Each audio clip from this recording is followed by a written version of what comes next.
So in this first year, so we just wrapped up, our demo day ended October 11th. We only had additive manufacturing. So we were looking for anyone across the spectrum of in that vertical.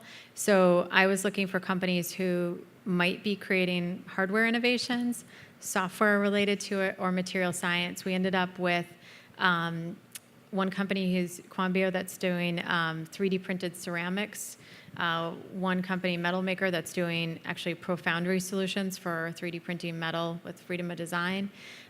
We had a software company that actually gave can pull a bill of materials, their company's name is Caster, and tell you with their algorithm maybe which of your parts in a total bill of material are ripe for generative design, and therefore it could be 3D printed and how much you would save.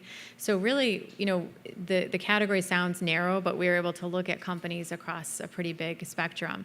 So for year 2, we're going to look at half additive manufacturing, and I think we'll keep the same criteria where we'll look for a blend of hardware, software, and really focus on quality teams.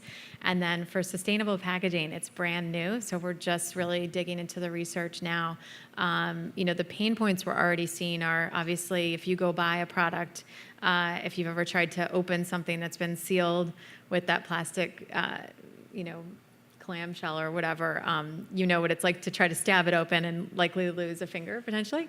And at the same time, the environmental challenges that those cause to throw away when you're done. So really, we're going to be looking across the spectrum to see what's going on out there, what are some startups doing. So I'm planning to look all around the world and focus on everything from people focused on material science to maybe even like design colleges that have packaging programs to see what might be coming out. We'll see.